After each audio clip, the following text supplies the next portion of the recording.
Doctor Neha ji. हाँ। राधे राधे महाराज जी। महाराज जी, मैं एक आयुर्वेद चिकित्सक हूँ। 16 वर्ष से राजकीय सेवा में कार्यरत हूँ। प्रभु जी, वर्तमान में मैं अपने सामाजिक, पारिवारिक व राजकीय कर्तव्यों का पालन करते हुए यथासंभव नाम यत संध्या वंदन करने का प्रयास करती हूँ। समय समय पर देव दर्शन, तीर्थयात्र, मौका मिलने पर संत समागम भी करती हूँ।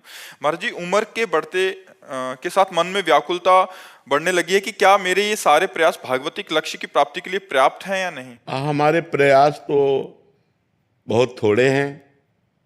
वो अनंत महिमाशाली परमात्मा को प्राप्त करने में समर्थ नहीं, लेकिन हम उनके शरण में हैं, ये बात समर्थ है। हम शरण में हैं, ये बात समर्थ है भगवत प्राप्ति कराने के लिए। हम शरण में होकर ये प्रयास करें, केवल प्रयास नहीं, भगवान की शरण होकर ये प्रयास करें। हम भगवान की शरण में हैं तो भगवान के द्वारा स्थापित किए हुए तीर्थों का दर्शन करते हैं, देवालयों का दर्शन करते हैं, संतों का दर्शन करते हैं, नाम जप करते हैं। लेकिन ये हमारा प्रयास है। जैसे बच्चा अपना प्रयास करता है, जवान अपना प्रयास करता है, ऐसे ही हम बच्चे की तरह हैं। हमारा प्रयास बहुत थोड़ा है, क्योंकि हमारे द्वारा बहुत पाप हुए हैं, बहुत अनंत जन्मों में अपराध हुए हैं। तो भगवत प्राप्ति हमारे में इतनी सामर्थ्य नहीं कि हम अपने प्रयासों से कर सके।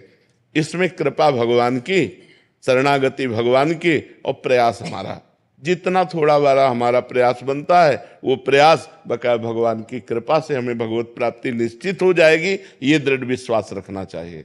भगवान की कृपा से हमारे को निश्चित भगवत प्राप्ति हो जाएगी, क्योंकि मैं भगवान की शरण में हूँ। प्रयास तो हमारा थोड़ा ही है।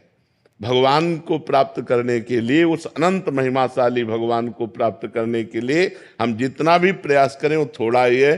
गोस्वामी तुलसीदास जी ने लिखा है, मेरे बनाए ना बनेगी कोटि कल्प लो, मेरे बनाए ना बनेगी कोटि कल्प लो, आपके बनाए बनेगी पल पाव में। पल के चौथाई हिस्से में बात बन जाएगी। अगर हम बनाना चाहें तो करोड़ों कल्प तक लगे तो भी हम नहीं माया से पार पा सकते।